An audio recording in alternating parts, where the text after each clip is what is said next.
Okay, so if you've ever battled acne, you absolutely know that feeling, right?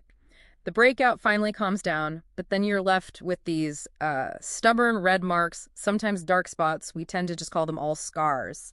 But what if, maybe, that thinking is actually stopping us from getting clear skin?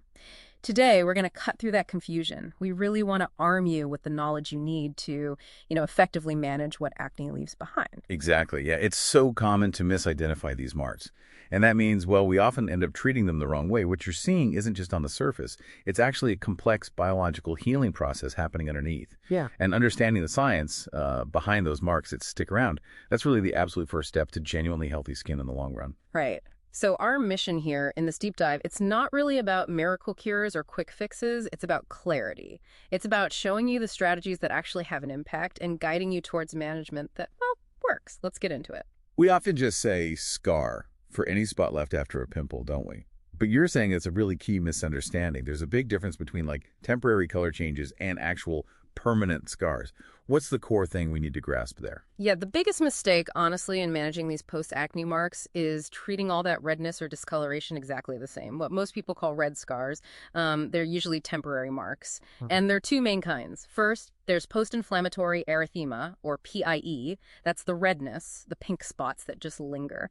It happens when tiny blood vessels near the skin surface get, well, irritated or damaged by inflammation, usually more noticeable on lighter skin. Okay, PIE is the red or pink. Then you got post-inflammatory hyperpigmentation, PIH. That shows up as brown or darker spots. This is different. It's an overproduction of melanin, the pigment in your skin, again, triggered by that inflammation. More common if you have darker skin. The key thing, both PIE and PIH can fade with the right care and, importantly, with time.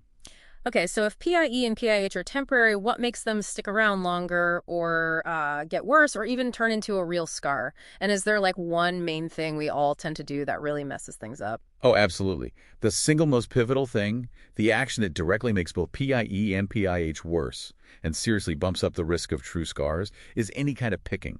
Squeezing, poking, aggressively messing with a breakout, it just ramps up the inflammation dramatically. Right, interfering. Exactly. Beyond that, consistent sun exposure, UV light, is a huge factor in making these marks worse. It makes PIE look angrier, redder, and it darkens PIH significantly. And to your other question, a true acne scar. That's a permanent change in your skin's texture. It's caused by collagen being produced weirdly or destroyed during the healing, real structural damage. We usually see atrophic scars. Those are the indentations like ice pick or boxcar scars. Less often you might see raised ones, hypertrophic or keloid scars. And again, aggressively bothering those deeper pimples drastically increases the chance of these permanent changes. It sounds like a lot of the battle then, and maybe the solution too, really comes down to preventing the damage in the first place and just being smart and consistent, right? Yeah. But it's easy to get overwhelmed with all the advice out there. What are the absolute must-dos, the foundations for managing acne and helping skin heal properly? You nailed it. Consistency is so important. First, gentle care. Absolutely paramount. Acne isn't about being dirty. Scrubbing really hard actually causes more inflammation, making things worse. So use a mild cleanser, something that doesn't strip your skin, twice a day. And I have to say it again, try really hard not to pick. Also, simple things. Changing your pillowcase regularly, washing makeup brushes, basic stuff, but it helps reduce bacteria and irritation. Okay, what about moisturizers and sunscreen? I know a lot of people with oily or acne-prone skin think, no way, that'll make me break out more. What's the real deal there? Ah, yes, that's a huge misconception. And honestly, these are non-negotiables. Even oily skin needs hydration. If you skip moisturizer, your skin can actually freak out and produce more oil to compensate, so you need a lightweight, oil-free one. Look for non-comedogenic means it won't clog pores. And sunscreen. Oh man, sunscreen. Broad spectrum, SPF 30 or higher, every single day. Many acne treatments make your skin extra sensitive to the sun, and UV light directly worsens both PIE and PIH. It darkens those spots. So sunscreen is like a direct tool you need to prevent marks from getting darker and becoming more stubborn. Okay, got it. So gentle cleansing, no picking, moisturizer, and sunscreen foundational. With those in place, how do we actually tackle the breakouts themselves? When we're looking at stuff over the counter, what ingredients should we look for specific problems? All right, thinking about your at-home tools, Yeah. you want targeted action. So for bacteria and those red inflamed pimples, benzoyl peroxide is a classic. It works well. If you're dealing more with clogged pores, blackheads, whiteheads, adapalene is great. It's a retinoid you can get over the counter now, helps regulate skin cell turnover. For a gentler exfoliation, kind of inside the pores, especially if you have sensitive skin, salicylic acid is effective. And if the main issue is those dark spots, the PIH, azelaic acid, is really helpful. It helps unplug pores and it brightens those spots.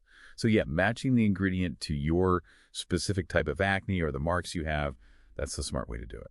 That's a pretty powerful toolkit just from the pharmacy. But, for some people, acne is just incredibly persistent, or maybe they already have significant scarring.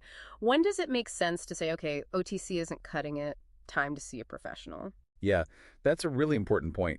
When consistent over-the-counter stuff just isn't getting you there after, say, a few months, or if you have severe painful cysts or significant scarring already, definitely time to see a dermatologist. They have stronger options. Prescription retinoids, sometimes oral antibiotics, they'll always use carefully with something else to avoid resistance. Hormonal treatments can help some people, and for very severe cases, isotretinoin is an option. And for the marks and scars that are already there, they have in-office procedures. Things like chemical peels, microneedling, but never on active breakouts, that's key. And different kinds of laser treatments can really improve texture by boosting collagen. Wow. Okay. That covers a lot of ground. So if we had to boil it down, what's the main takeaway message you want people to leave with today?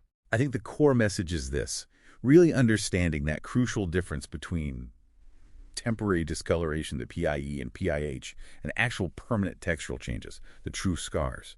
That understanding is key for treating things effectively.